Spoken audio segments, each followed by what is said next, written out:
Assalamu alaikum wa rahmatullahi wa barakatuhu. Bandiraɓe sehilaɓe janggiyankoɓe, en garti kadi e windande men ekko bindol hande jangaten. Ay ko jangunoɗa ko cikkuɗa wona jangde ko ɗo gandata a wawi walla a wawani. Alluwa ngal ɗo garowal ngal koye maggal gandata ba o ɗiggi walla ba o ɗiggani. Yiɗo mbadi a joni mi yaltina fotam ngo. Alluwa ngal nani ɗo joni sa yawa e jangu bindol downgol baaba reyen buubu reyen buubu ayi de ko reyen buubi wona ayi de ɗo henne buuba buubu baabo ɗon timmi. Hakkude o ko ɗon mbawata sidda ay ab e bo wona abbo, ub e bu wona ubbu, ab e bi wona abbi, ab e baa wona abba, ab e boo wona abbo. Lesto ekko haala ay baaba buubu abbi abba babi. Ɗo fof ala ko welte baawo. A windi hen geɗe kewɗe e baahe kadi a yaltani baawo. Ay ɗo joni a windi e nder baahe geɗe kewɗe kadi a yaltani suudu bandu. Koni ekko bindol wayata. Ɗum ɗo ekko tan koloɗa ko seeɗa tan annen haqqille ma o ɓulno waɗa geɗe goɗɗe ɗa hollaka. Ɗo ko jangi o tan wamma tan ekkoyel seeɗa ɗo waɗa tuugo ɗo waɗa ngabba jaha dow. Oto gonɗo e dow tulde tan ala frein yawata yaade. Oto gonɗo less ene ngabba dow tulde ala frein no wayata e men e ganden paami. Oto gonɗo less mo ala frein yiɗa ngabbinede dow e tampade ko oto gonɗo dow noon ala frein même tan jippo gasi. Annene jangowo hollumo seeɗa tan o faama o ɓenni.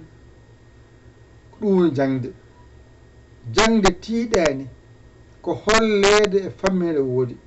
Ɗum noon alluwa ngal nan ɗon a gari. Joni noon mbaɗen dani momten bindi ha laaɓa cer.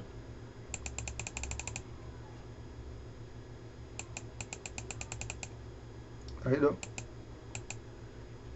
alluwa ngal nani ɗo mbiɗen ko wonɗo tan jiya mbiya baaba, ko wonɗo tan mbiya buubu. ayi ɗo heɓe nandi sa alama mbaylawo ɗo mbattama buuba. ayi mbattama ni on to buuba. ayi o wonta buu a fuuɗi e ba wonta buuba. ɗone ko wiyete buubi ko ni windirte buubi. ayi ni windirte. ɗo ko hongete ko ene wiye buuba ko ni windirte. ayi buuba awa heeɓi buuba. ɗone mbiɗa ɗo ko baabu capata wiye babunar mbiyata baabu ɗo woɓɓe mbi ko baaba ɓe mbiya baabo e baaboy kono ko bo o cohlen ɓay mbiyen baabo ɗo timmi. ɗone mbiɗa ɗo ko abo o ab e bo ndendinmi kemmi abbo ay ɗone ƴettumi ko ub o e buu o ndendinmi kemmi ubbo ɗone ƴettumi ko ab o kañum e bii o kemmi abbi ɗo ko ubbu ɗo ko abbi ɗo kemmi abba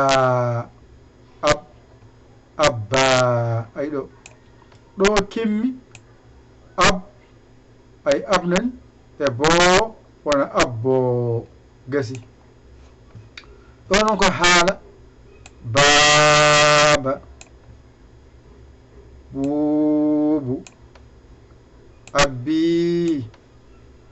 abba ko inde babi ko fijirte ko wadde ɗo joni keɓɗa ɗo ko baaba ay ɗo ko baaba nani ay baaba o nani ɗo mbiɗamo no wiyete on wiye buubu ay baaba buubu ko waɗi o abbi holmo abbi mbiya o abbi ko abba abba ko inde abba ko inde holto abbimo babi to ay babi ɗum ɗo joni nde ɗo ma windande ala hen ko yalti baa hay hunde jillani ɗo hay batte ala ko jilli baaɗo hay hunde wadde ɗo henne ko baaba ɗo henne buubu ɗo henne buuba ɗo henne buubi gasi mo dow o ngara ɗimmijo o buuba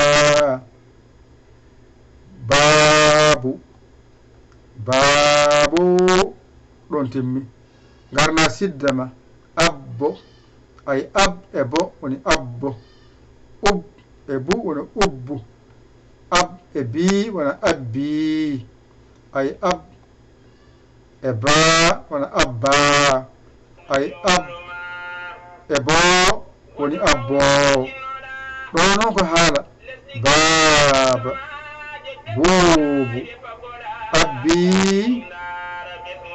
abba babi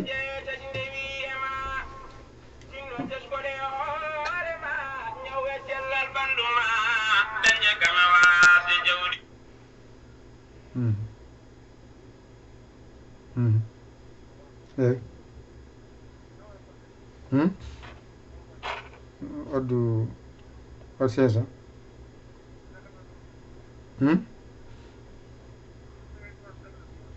eyi moƴƴi addu eyi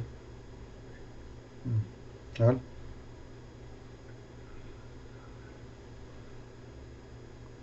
eyi mbañirɗe ɗe woni e wañitaɗe eyi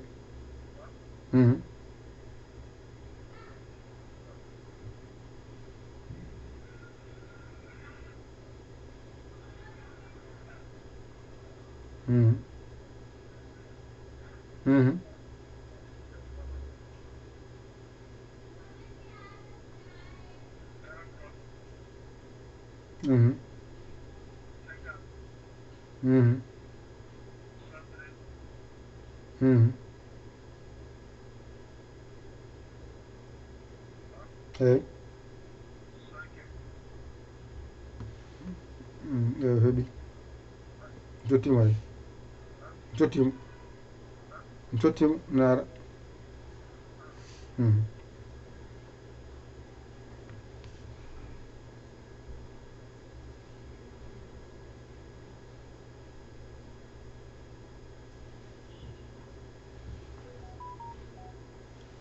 eyyi joni jokken golle ko noddadu wonno kay ko noddani himmudu ko neldal wonno en jiiɗa wasde totti joomum ko jeeyi ko allol mon nan ɗon wadde wonɗo ko baaba buubu buuba buubi buuba baabu baabo ngara sidda abbo ubbu abbi abba abbo ngara e ko haala seeɗa baaba buubu abbi holmo abbi mbiya abba abba ko neɗɗo hoto abbimo mbiya babi gasi ay ɗo windande men haaɗi ekko bindol ƴettu kuɗol ma e carnet ma mbañotoɗa jangga ɗigga sa hoolaki hoore ma ƴewata ko bawɗo ɗakkoɗa sara makko o holluma o walluma ha jeeya lawol a ronki dañuma walluma noddu e oɗo men numéro moni mbaɗa 00221 77 906 14 81 walla mbaɗa 00221 78 475 05 17 yayali jiya WhatsApp o sa janngowo ngara bindoɗa kalanɗa sarɗeji ma so welima jokkoɗa welani jokka haaju ma haaju amin jokka ko ni wayi hay goto welnaka yo ar ko jiɗɗo janngude o mo yiyata bindi o ara walle watta winde watta janngude so pular to qur'ana to jangane limɓe hijju watta janngude e windude ko musidɗo mon guiɗo mon saabu Allah Yaya Ly Kaolack Sénégal alhamdulillahi bil alamina on jarama salam